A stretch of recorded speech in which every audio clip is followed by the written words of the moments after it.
Hi everyone, welcome to Voices of Virtue. I'm Mark Ma. And I'm Vincent Gu. Today we're exploring two powerful virtues, prudence and courage, and asking which one is the most essential for attaining the real life. Yeah, and our discussion is based on the unreadable, and we'll quote directly from the book with page numbers and try to connect the ideas to our own experiences as a high school student. Yeah, exactly. I will be defending prudence, and it's the virtue of wise decision making. And I will be defining courage. It's the strength to act for the good, especially when it's hard. So, we come from different angles, but maybe we'll discover that both virtues are essential, that wisdom and bravery really belong together. Okay, let's find out. So, Mark, before we start arguing about virtues, what do you think the good life actually is? For me, it's not about being rich, successful, or famous. It's about living in harmony with what's good life and true. The good life means you understand what matters most, and your choices reflect that understanding. Yeah, that's a thoughtful idea, but I think I can add something. For me, the good life also includes the courage to act on those beliefs, because knowing the good doesn't means too much if you are too afraid to live by it. Yeah, I think that's a good point. So, in a way, prudence helps us see the good, and courage helps us live it. Yeah, that's right. But if we think about today's culture, especially for teens, people seem to have a lot of knowledge, but less action. Like, we know what's good, but we hesitate. True. But I would also say some people act without understanding. We see bold posts online where each stream of opinions that sound brave but are not grounded in truth. Yeah, I get it. It's like people mistake thoughtfulness bravery for courage. Exactly. So maybe the good life requires both clarity and conviction, to know what's good and to act on it wisely. The balance is hard. We live in a world that rewards speed and reaction, but not the patience and thought. Yes, and that's why I think prudence, the art of thoughtful decision, is one of the most needed virtues today. I'd argue courage is just as urgent. Without courage, even the clearest vision fade into fear. That's fair. Maybe that's why these two virtues have survived for centuries. They keep each. So let's begin with prudence. It's on page 34. It says, the middle paragraph, it says, prudence is the knowledge of things to be thought and those to be shown. I think that's the heart of prudence, like knowing what's truly worth pursuing and what's not. It's not just cleverness or logic, it's a moral clarity. And she also calls prudence applied morality on that same page, writing that it's the right means of achieving the true good in every circumstance. It's also on page 34. In other words, prudence isn't passive. It's about making good decisions in complex situations. So prudence is kind of like wisdom in action. Yeah, exactly. Prior continues on page 35, saying that prudence is the character on of the virtues, the basic of measure of all the others. It's also on page 35. It's on top paragraph. I think that means it's the virtue that guides all the rest: courage, justice, temperance. They are rely on prudence to be truly good. Yeah, that's a strong claim. And like without prudence, even other virtues could go wrong. Yes, she even writes prudence determines what makes an action good. It's on page 35 also. So it's not just about knowing right from wrong, but about choosing the right way at the right time for the right reason. Yeah, I like that. And it sounds practical, but don't you think sometimes people use the prudence as an excuse for avoiding risk? I think that's true, but that's false prudence. Prior clarifies on page 38. On page 30, no, it's on page 39 that prudence is wisdom at work on the ground, doing good and avoiding evil in real life situations. It's about being wise in motion, not being afraid to move. So prudence doesn't cue action, it just gives direction?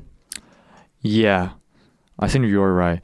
And in literature, Pryor gives an example like Tom Jones, where the character grows from impulse to moral maturity. He learns that real virtue requires prudence, thoughtful habit, not just good emotion. It's on page 37 to 38. Yeah, that reminds me of our lives now, and we are growing into more independent people, and maybe prudence is what helps us to not get lost in that freedom. Yes, especially as international students, like we made hundreds of decisions daily, like from how to study to how to spend time online, because we have to control ourselves by ourselves. And prudence is what helps us order our lives toward what truly matters. Okay, now let's turn to the courage. And Perry begins her chapter saying that the brave is a word that gets through around a lot these days, and it's on page 88.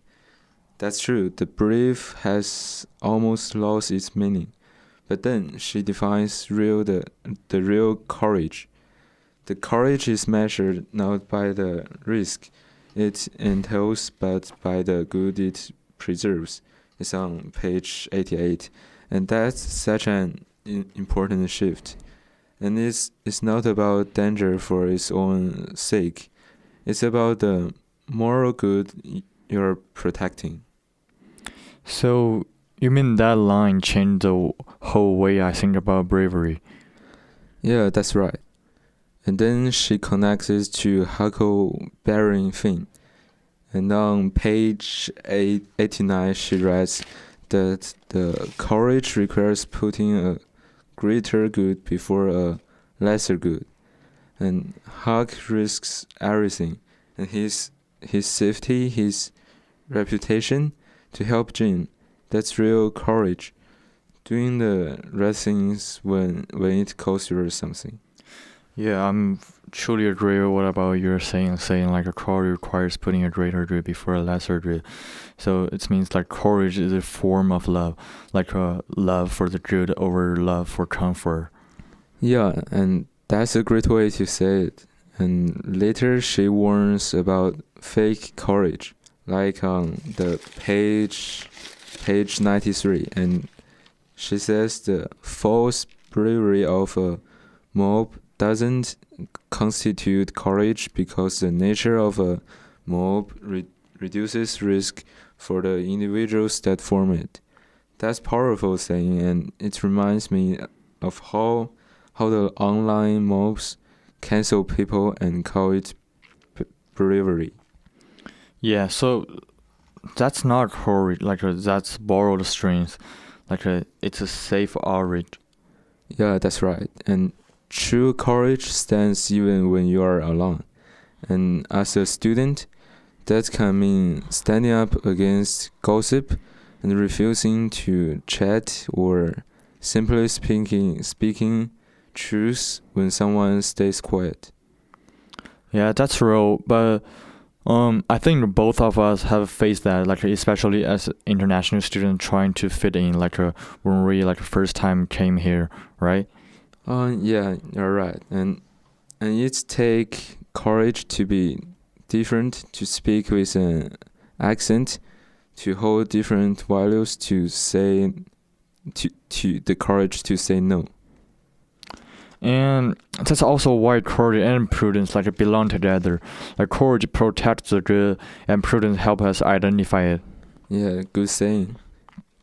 Yeah, and here's my question. So, can courage ever exist without prudence? Like, if you are acting without knowing whether something truly good, can you still call it courage? I say yes, at least partially, and sometimes we act before we fully understand. But the act still take courage. Like helping someone in danger, you might not know everything, but you act.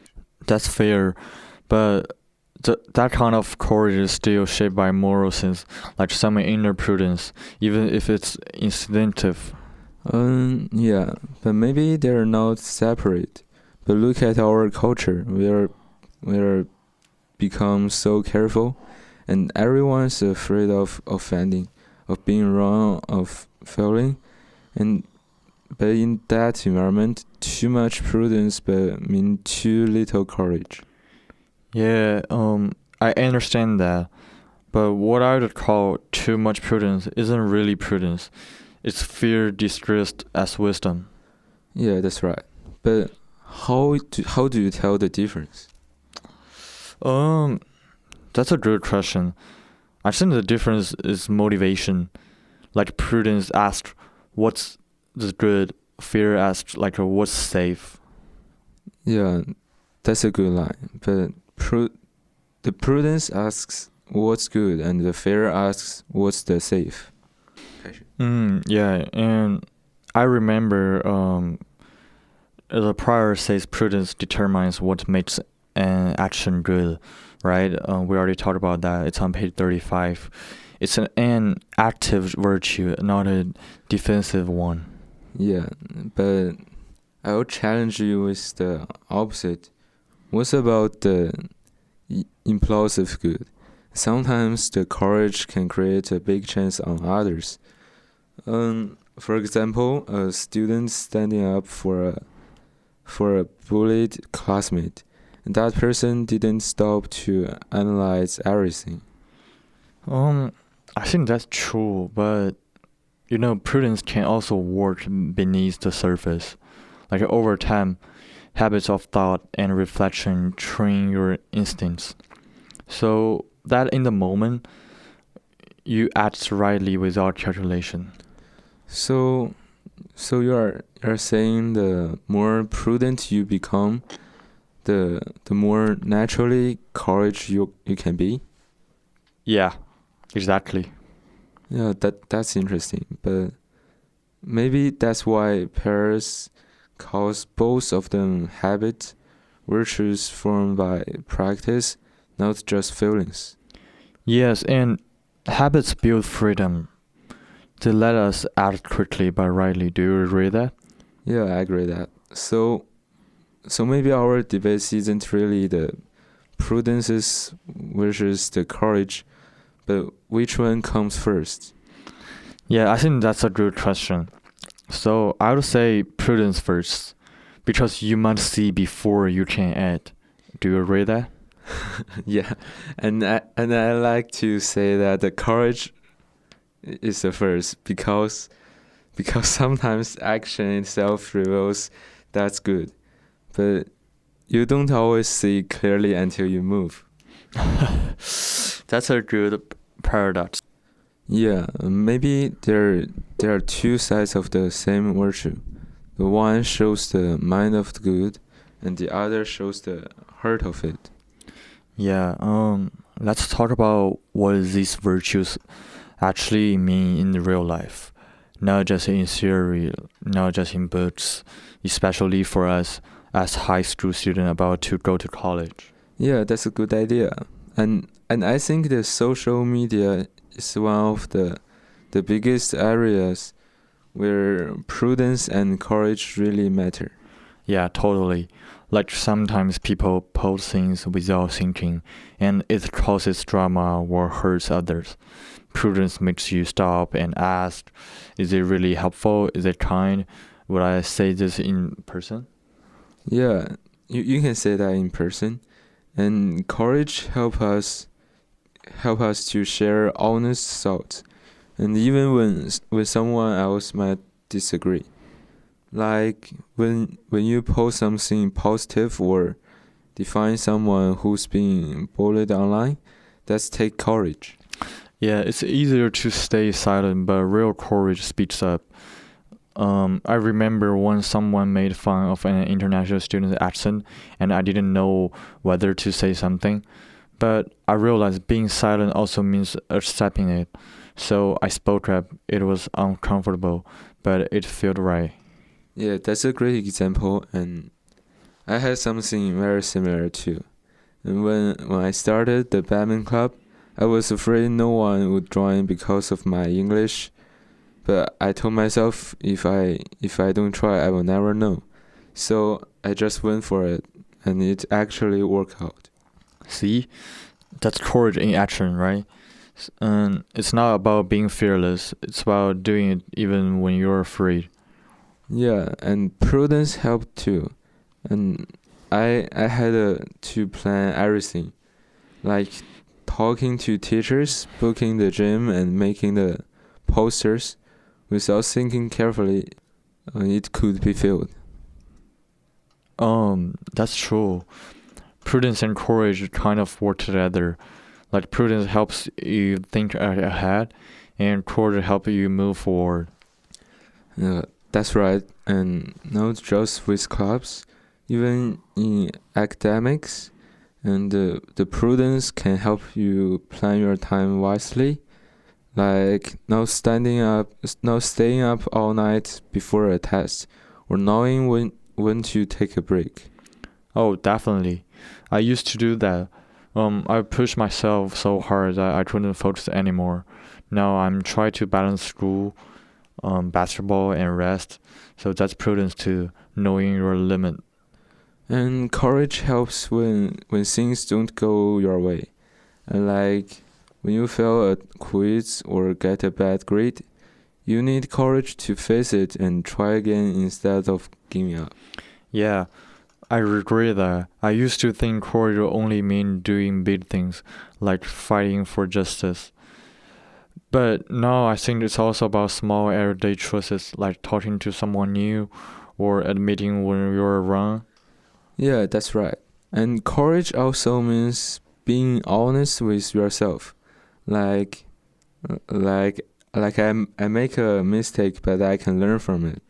Yeah, and prudence means not rushing into things. Sometimes I used to speak just to sound smarter in class discussions, but later I learned that real wisdom often means waiting, listening, and thinking before you speak. The same here. And I used to stay quiet because I was very scared of saying something wrong. But I realized that courage doesn't mean you have to be perfect. It just means you try. Yeah, and honestly, we both learned this lesson through experience, sometimes by failing first. Yeah, you're right. The virtues isn't something you get in one day. It's built slowly.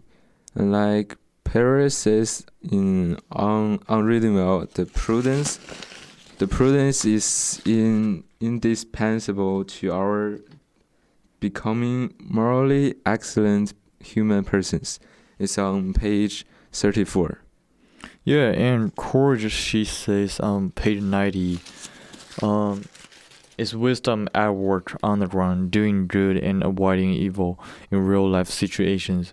So that's really connects both sides ideas. Yeah, and both virtues can help us to live out what we believe, and they make our actions match our values. Yeah, and now that we are preparing for college, right? And I think they matter even more. So college life is full of freedom, but also temptation. Prudence helps us decide what kind of people we want to be. And courage can help us actually live like that. To say no when everyone says yes, or to stand by our values when it's hard. Right. It's easy to follow the crowd.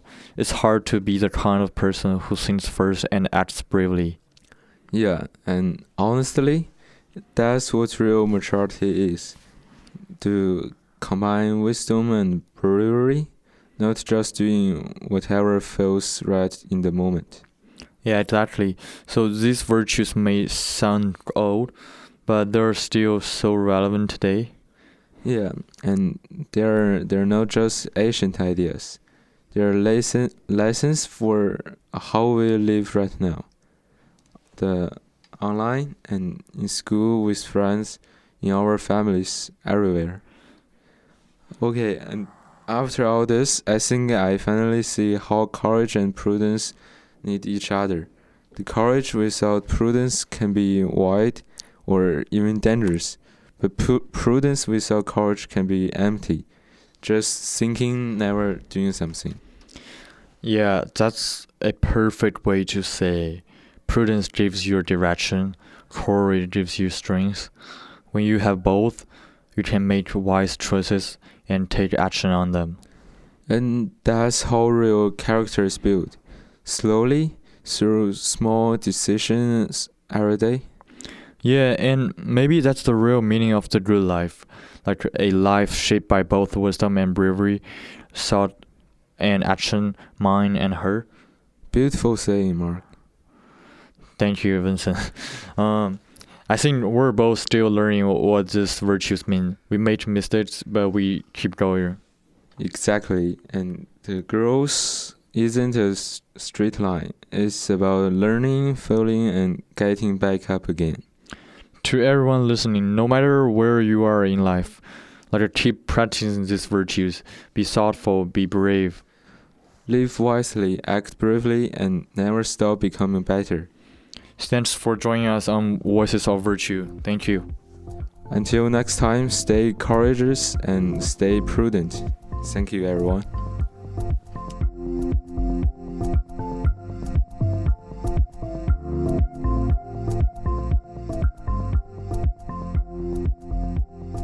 This episode has been a production of the Capistrano Valley Christian Schools Podcast Network. CVCS is a Christian TK through 12 school in San Juan Capistrano, California. Please visit cvcs.org/podcasts to listen to the variety of shows our students produce on our campus. You can also find all of our shows on Apple Podcasts, Spotify, YouTube, and others. We would also appreciate you subscribing to and leaving a review of this show and the other shows on our network in your podcast player of choice. If you have any questions or would like to reach out to us, please email podcasts@cvcs.org. On behalf of the school, this is Mr. Jasper, the executive producer of the podcast network. Thank you for listening and stay tuned for more.